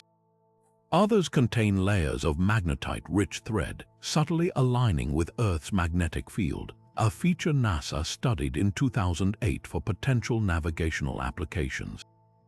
Even the knots tell a story. Unlike Persian or Turkish rugs, Ghadames weavers use a unique witch's lock technique, twisting fibers in counterclockwise spirals that, when massed together, create eerie acoustic properties. Placed near drafty windows, these rugs emit low-frequency hums, as if resonating with some unseen current. But the legend's darkest thread unravels in the 19th century. French colonial records document a Ghadames weaver named Fatima al-Turki, arrested for sorcery after her rugs were found hovering inches above her courtyard floor during a sandstorm. Investigators blamed static electricity, but her family's manuscripts tell another story. Hidden beneath floorboards, they contained weaving patterns paired with Tamazight verses invoking Amana, the Tuareg wind spirit. The designs weren't just art, they were equations calculating air pressure and humidity to create localized anti-gravitational effects.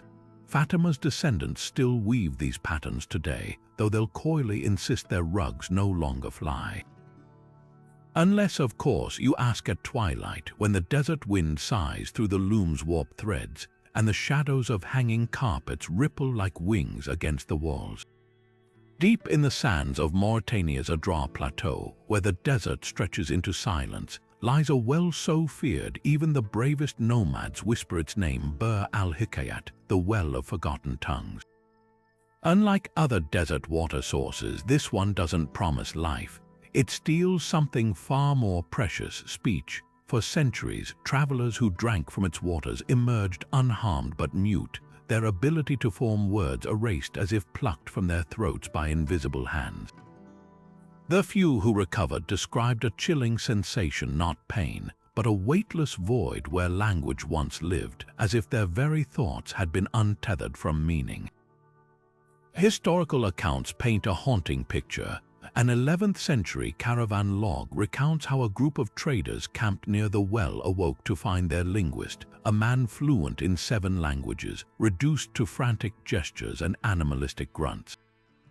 18th century French explorers documented a guide who collapsed mid-sentence after sipping from his waterskin, his subsequent screams emerging as soundless gasps. Even modern cases persist. In 1982, a Mauritanian geologist named Eli Cheikh vanished near the site for 3 days before stumbling into a nearby village, his notebooks filled with manic scribbles of a symbol repeated endlessly, a spiral with a line through it, later identified as an ancient Berber glyph for silence. Science offers 2 compelling explanations. The first points to radon gas, an odorless byproduct of uranium decay known to seep from certain desert wells. In high concentrations, it can cause temporary neurological impairment, including aphasia, the loss of speech. The second theory involves the well's unique mineral composition. Lab tests of its water revealed traces of lithium and boron, elements linked to dissociative states in high doses. Combine these with the psychological toll of isolation in the desert, and you have a recipe for breakdowns that mirror the legends. But the Berbers whisper of something older. They say the well sits atop a crossroads of ley lines where the fabric between worlds grows thin. Their oral traditions describe it as a prison for a rebellious djinn, a spirit cursed to swallow words instead of souls. To this day, travelers tie red cords around the well's rim, a plea for safe passage. Stranger still are the reports of what happens when the cords vanish overnight as if consumed. Those who have witnessed it claim the wind carries ghostly echoes of half-formed sentences in dead languages, a cacophony of everything the well has stolen. Perhaps the truth lies in the land itself. The Adrar Plateau is littered with ancient petroglyphs, some depicting figures with hollow mouths or hands clasped over throats. Archaeologists recently uncovered a Roman-era curse tablet nearby, its lead surface etched with a spell to still the tongues of thieves. Whether geological or supernatural, the well's power endures because it taps into humanity's deepest fear, not of death, but of losing the very thing that makes us human. After all, in the desert, water gives life, but without words, how do you call for help when the sands begin to swallow you? The Sahara doesn't surrender its secrets easily, but few defy explanation, like the legend of the lighthouse of the sands. Unlike its coastal counterparts, this ancient tower wasn't built to warn sailors of rocky shores. It guided caravans through the moonlit void of the Tidicult, a region so vast and featureless even seasoned traders vanished without a trace. Medieval Arab geographers like al-Bakri wrote of its mirrors that captured the moon's glow, casting beams visible for miles across the dunes. Yet by the time European explorers reached the region in the 19th century, the lighthouse had dissolved into rumor, leaving behind only cryptic petroglyphs and the stubborn question: how could a civilization without glass or precision metallurgy engineer such a feat? Recent excavations near Tidicult salt flats have unearthed ruins that might hold clues. A circular stone platform, precisely aligned with lunar cycles, bears grooves that match descriptions of the lighthouse's rotating reflector assembly. More intriguing are the scattered shards of an unknown alloy lustrous even after centuries of sandblasting, that local metallurgists identify as a copper beryllium composite. This isn't just rare, it's borderline alchemical. Beryllium wasn't isolated as an element until the 18th century, yet here it lies in fragments carbon dated to the 11th century, suggesting the Berbers either discovered an advanced smelting technique, lost to time, or traded with cultures far beyond recorded routes. But the real mystery lies in the physics. Modern engineers have attempted to recreate the lighthouse's described effects using period-accurate materials. The results, a moonlit reflection, might stretch a few hundred yards nowhere near the 3 nights journey claimed by caravaneers. Unless, that is, the builders harnessed an optical trick now used in solar power plants, parabolic mirrors focusing light into parallel beams. A 14th century manuscript from Timbuktu's Mama Haydara library hints at this, describing curved silver adjusted by star-watching priests. If true, the lighthouse wasn't just a landmark, it was a celestial calculator, its reflectors doubling as astronomical instruments tracking lunar declination. The Titycult ruins deepen the enigma. Beneath the platform, archaeologists found charcoal layers mixed with mercury droplets, a combination linked to archaic metallurgical rituals. Nearby, a stone pillar bears Tamazight inscriptions translating to the opener of ways, a phrase often associated with the Berber god Ammon, later syncretized with Egyptian solar deities. This spiritual dimension raises another possibility. The lighthouse may have been as much temple as tool, its light a metaphysical beacon warding off the desert's unseen dangers. Nomads still speak of cold fires seen near the ruins on moonless nights, flickering where no flame burns. Perhaps the most haunting clue comes from the sand itself. Satellite imagery reveals unnatural straight lines radiating from the site, not geological formations, but what appear to be buried channels lined with quartz. When French researchers excavated one in 2019, they uncovered glass rods fused at angles that defy pre-industrial craftsmanship. Lab tests showed the glass contained traces of natron, a mineral used in Egyptian mummification and, crucially, ancient lens making. Suddenly, the legends of far-reaching beams seem less like myth and more like misunderstood technology. What vanished wasn't just a tower, but an entire school of knowledge. The Sahara has swallowed empires before, but the lighthouse of the sands suggests something rarer. A moment when science and spirituality fused into something the modern world is only beginning to decipher. The ruins whisper that we've underestimated the Berbers' ingenuity, that their true legacy might not lie in the battles they fought, but in the light they cast across the dark. Somewhere in the vast sea of dunes between Mali and Niger, where the wind sculpts the sand into waves frozen mid-crest, the Tuareg tell of a love story carved in betrayal and swallowed by the desert itself. They call her Tin Hinan Shat, the bride of the Sahara, a woman so radiant her wedding veil was said to outshine the moon, but her beauty became her curse. On the eve of her marriage to a noble chieftain, jealous rivals tricked her into wandering beyond the oasis, where a sudden Simum sandstorm engulfed her. The dunes, enchanted by her presence, refused to release her. Instead, they cradled her like a reluctant groom, preserving her in their golden embrace for eternity. This legend might sound like poetic tragedy, but reality has a way of catching up to myth. In 1933, French legionnaires patrolling the Ténéré Desert stumbled upon something impossible. A mummified woman in a tattered white shroud, her skin bleached by centuries of sun, her features so intact they could still trace the coal lines around her closed eyelids. Unlike Egyptian mummies deliberately preserved with spices and wrappings, this white lady had been naturally desiccated by the Sahara's perfect storm of scorching heat, dry winds, and alkaline sands. Carbon dating placed her death around the 14th century, just as Tuareg oral histories describe the bride's disappearance. Forensic analysis revealed even eerier details. Pollen in her hair came from acacia flowers that bloom only during winter rains, the exact season the legend claims she vanished. Strands of indigo-dyed fabric clung to her wrists, matching descriptions of the bridal bracelets gifted by her doomed suitor. Most haunting of all, her hands were clasped not in prayer, but as if holding something invisible.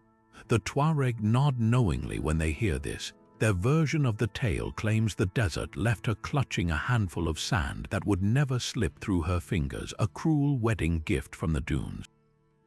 Modern archaeologists have since uncovered other white ladies across the Sahara, women preserved in similar poses, some with braided hair still coiled like sleeping serpents. But what connects these mummies to the bride legend goes beyond preservation. Many were found in areas rich in natron salt, a mineral used by ancient Egyptians to dehydrate corpses. Could the Tuareg have borrowed mummification techniques from Nile traders, weaving them into their folklore, or does the truth lie deeper? Some of these women show signs of violent deaths, fractured skulls, bound limbs, hinting at sacrifices to appease the desert's hunger. The Sahara, ever the storyteller, adds its own postscript. In 2014, a sandstorm briefly uncovered another white-shrouded figure near the Niger-Algeria border.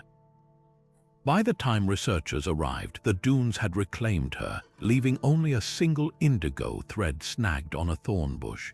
It's a reminder that some stories aren't meant to be fully unearthed. The bride's tale endures not just as a warning about the desert's ruthlessness, but as a testament to its strange tenderness, how it annihilates yet preserves, how it steals lives but guards memories. Stand where the wind howls across the Tenere at dusk, and you'll swear you hear the faint jingle of bridal jewelry, a sound as fleeting as the footprints the sand erases behind you. Beneath the sun-scorched plains of Morocco's Tafilalt region, where the earth cracks like an old man's knuckles, lie tunnels that even the bravest miners refuse to enter. These aren't just abandoned silver shafts, they're the stage for one of the Sahara's most haunting legends, where the line between gas-induced hallucination and something far darker blurs beyond recognition. For centuries, the mines were the backbone of the region's wealth, their veins of argentum drawing Phoenician traders and Roman engineers alike. But by the 17th century, the pits fell silent, their entrances choked with rubble and warning scrolls into Mazite. Here dwells the devourer of light. What makes these mines so chilling isn't just the abruptness of their abandonment, it's the consistency of the accounts left behind. Ottoman tax records from 1623 describe a mass exodus of enslaved laborers, their chains discarded in panic. A surviving overseer's journal, now brittle with age, details faces with too many eyes emerging from the rock walls, their breath reeking of spoiled meat. Workers spoke of tools vanishing from their hands only to reappear hours later, warped as if melted. The final entry, smudged with what might be charcoal or dried blood, reads simply, "The mountain is hungry." It has learned to scream. Modern geologists recognize the fingerprints of natural phenomena. The Tafilalt mines snake through layers of bituminous shale, a rock that leaks methane when fractured, an odorless gas known to displace oxygen and induce violent hallucinations. Combine this with the flickering torches of pre-industrial miners, and you have perfect conditions for explosions and collective delirium. In 1989, a team from the University of Marrakech mapped the tunnels, discovering pockets of trapped methane so concentrated, a single spark could reignite horrors unseen for centuries. Their sensors also picked up another anomaly, low-frequency vibrations humming through the bedrock, likely caused by subsurface water flow. To a starving, oxygen-deprived brain, these infrasound waves could easily morph into phantom whispers or the sensation of being watched. Yet the local Amazigan tribes speak of something science can't quantify. Their ancestral stories describe Iblis al-Ard, earth demons said to fester in unlit places, growing fat on human fear. Rituals persist to this day. Shepherds guiding flocks past the collapsed mine entrances toss handfuls of salt over their shoulders, a practice tracing back to Berber beliefs that salt purifies cursed ground. Even more unsettling are the occasional reports of black smoke seen coiling from fissures during earthquakes, a phenomenon documented as recently as 2016, when a drone surveying fault lines captured footage of shadowy tendrils rising from the earth before dissipating. Geophysicists attribute it to coal dust stirred by tremors, but try telling that to the elders who still mark their doors with protective sigils when the wind blows from the east. Perhaps the most macabre evidence lies in the bones. In 2012, a flash flood exposed a mass grave near the main shaft. Skeletons stacked like firewood, their skulls fractured in identical spiral patterns inconsistent with mining accidents. Forensic anthropologists identified traces of hemoglobin in the soil, suggesting the bodies had been drained of blood before burial. The mine's darkest secret may not be what drove men mad underground, but what they did to each other in the name of survival. The haunted mines of Tafilalt stand as a grim reminder that some darknesses aren't supernatural, they're human. Whether cursed by gas, geology, or something older than both, these tunnels whisper a warning that echoes across the ages. There are places where the earth doesn't just hold silver. It holds onto its dead, and sometimes, if you listen too closely in the dark, they answer back. The oasis of Siwa shimmers like a mirage in Egypt's western desert, a lush haven of palm groves and salt lakes where the air hums with secrets. Among its crumbling mud brick walls and ancient olive trees, whispers persist of a treasure far more valuable than gold, the silver scrolls of Siwa, said to contain lost knowledge from the twilight of the Ptolemaic era. These aren't mere parchments or clay tablets, but sheets of hammered silver, their surfaces etched with cryptic texts in Greek, Demotic, and a dialect of Berber so old even modern Tamazight speakers struggle to decipher it. According to local lore, the scrolls were hidden beneath the Temple of Ammon after Alexander the Great's legendary pilgrimage here in 331 BC. Their contents so explosive they've been guarded for millennia by a bloodline of blind priests. Alexander's visit to Siwa was no casual detour. Historians agree he sought the oracle's blessing to legitimize his rule as pharaoh, but Berber oral traditions hint at a darker agenda. Village elders speak of a second prophecy never recorded by Greek scribes, a vision so unsettling it drove Alexander to seal the oracle's chamber and bury its accompanying texts in silver, a metal believed by ancient Egyptians to ward off evil spirits. The few fragments allegedly smuggled out over centuries reference celestial events, a star that walks like a man and a kingdom of dust rising in the west. Conspiracy theorists pounce on these phrases, linking them to everything from alien contact to predictions of climate collapse. But the real enigma lies in how persistently powerful forces seem to suppress the scroll's discovery. In 1933, British archaeologist Hilda Petrie, wife of famed Egyptologist Flinders Petrie, claimed to have located the scroll's hiding place beneath the temple's foundation. Her journals describe a narrow shaft leading to a chamber sealed with a slab of black basalt, its surface carved with warnings in 7 languages. Before she could return with proper equipment, local authorities abruptly banned further excavation, citing structural instability. Decades later, in '98, an Italian team using ground-penetrating radar detected a hollow space matching Petrie's description, only for their equipment to fail mysteriously during a second scan. The team's lead geophysicist later told colleagues he'd received anonymous threats warning him to leave the past in the dark. Modern technology should make the scrolls easier than ever to uncover, yet Siwa resists. Satellite imaging shows strange distortions over the temple site, as if the very ground scrambles visibility. In 2017, a team from Cairo University attempted to 3D map the area using LiDAR, but their drones malfunctioned en masse, crashing into the oasis's salt lakes. Locals attribute these setbacks to the curse of the blind priests, said to still wander the ruins at night, their empty sockets somehow still watching. Others point to geopolitical tensions. Siwa sits near contested borders, and rumors of ancient texts predicting shifts in regional power could destabilize delicate alliances. Perhaps the most compelling clue lies in a chance discovery 200 miles east. In the basement of a Coptic monastery near Bahariya, scholars recently uncovered a 12th century manuscript copying a now-lost Greek text. One passage describes silver sheets hidden in seawater containing the names of gods who will wake when the land cracks. Nearby, archaeologists found a scrap of actual silver foil, its etched letters matching stylistic elements from Ptolemaic-era inscriptions. Is this a fragment of the legendary scrolls or a red herring planted to mislead seekers? The desert guards its secrets well, but one thing is certain.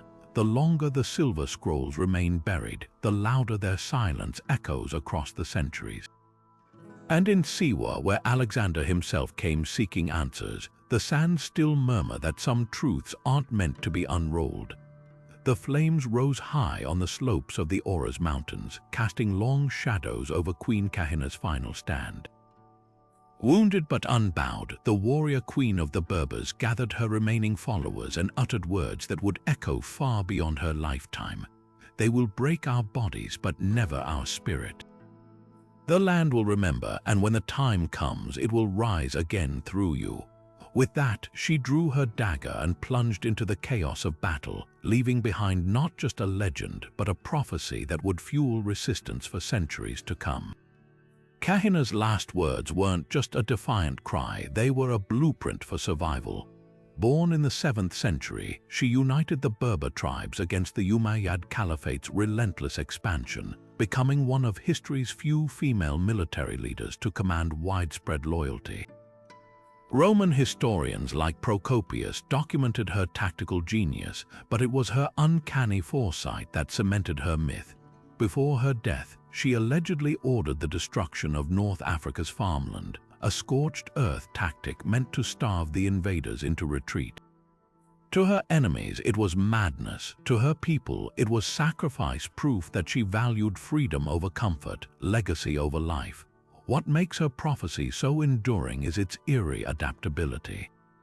During the French colonial era, Algerian rebels painted her words on cave walls near the Tunisian border, invoking her name as they ambushed foreign troops. In the 1950s, her image appeared on handbills distributed by independence fighters, her face framed by the phrase, "The land remembers."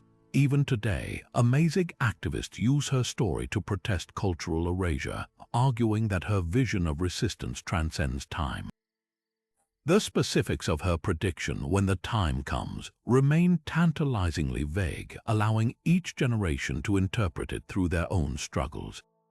Modern scholars debate whether Kahina's prophecy was literal or symbolic. Some point to her reputed clairvoyance, noting accounts of her predicting battles days in advance. Others argue her words were a psychological weapon designed to outlast her physical defeat. One compelling clue comes from a 10th century manuscript found in a Tunisian monastery, which claims Kahina's inner circle preserved a longer version of her final speech, hidden in a sealed jar beneath her stronghold. The text, if it exists, has never been found, but the legend persists, a ghostly refrain in the Berber fight for recognition. The true power of Kahina's last words lies in their unbroken chain of transmission. Passed orally through generations, they've morphed from rallying cry to cultural DNA. Tuareg nomads hum them in desert rhythms, Kabyle poets weave them into protest songs, and social media activists repurpose them as hashtags. Her prophecy isn't just a historical artifact, it's a living covenant between the land and its people. Stand in the Auras Mountains at sunset, where the rocks still bear the scars of ancient fires, and you'll understand why her voice refuses to fade. The queen may have fallen, but her words, they're still marching. From vanishing cities to whispering tombs, the legends of the ancient Berbers blur the line between myth and memory, stories so vivid they cling to the landscape like shadows at dusk. Consider the ghostly caravan of Tainsruft, doomed to march the dunes forever, or Tin Hinen's cursed tomb, where even scientists hesitate to disturb the queen's slumber. What of the djinn-haunted Atlas Mountains, where the rocks themselves seem to shift beneath your feet? These aren't just campfire tales. They're echoes of a people who understood the desert as a living, breathing force, one that rewards respect and punishes arrogance with a cruelty as precise as it is poetic. Some legends defy explanation entirely. How does a tree bleed for centuries, its sap dark as dried wounds? Why do the singing sands of Erg Chebi harmonize like a choir of lost souls? And what of the lighthouse of the sands, its moonlit beams guiding caravans through the void, an engineering marvel lost to time, yet hinted at by fragments of impossible alloys? These mysteries aren't merely gaps in history, they're invitations to wonder. Could the Berbers have possessed knowledge we've yet to rediscover? Or do these stories encode truths about the land itself, warnings, maps, even prophecies passed down through generations like a secret language woven into folklore? Then there are the darker threads, the cannibal giants of the Aya Mountains, their elongated skulls whispering of a lost hominid species, or the were-hyenas of Jared, born from famine's desperation. These tales force us to confront uncomfortable questions. How thin is the veil between civilization and savagery when survival hangs by a thread? And what might still lurk in the Sahara's uncharted depths, where even satellites struggle to pierce the dust? Perhaps the most haunting legacy lies in prophecy. Queen Kahina's dying words, "The land will remember," ripple through time, a rallying cry against erasure. The Blue People's birthmarks, mirroring the desert's advance, suggest an intimacy with the environment so profound it alters flesh and bone. These aren't just stories, they're living dialogues between people and place, reminding us that some bonds transcend conquest and time. So where does truth end and legend begin? The answer might lie in your own curiosity. Dive into the footnotes of Herodotus or the latest archaeological journals. Debate whether Zerzura was a mirage or a metropolis swallowed by sand. Question why the silver scrolls of Siwa remain buried, their secrets guarded by blind priests and bureaucratic shadows. The Berbers left us more than riddles, they left a challenge to listen closely, to question boldly, and to remember that history isn't always written in ink. Sometimes it's etched in the whispers of dunes, the glow of eternal flames, and the unwavering gaze of stone sentinels. If these mysteries have gripped you as they've gripped me, don't let the journey end here. Share your theories in the comments. Which legend chills you to the bone? Which one feels tantalizingly real? And for more deep dives into history's greatest enigmas, make sure to subscribe. The past is vast, uncharted, and far stranger than we've been taught. Together, let's keep unraveling its secrets one shadow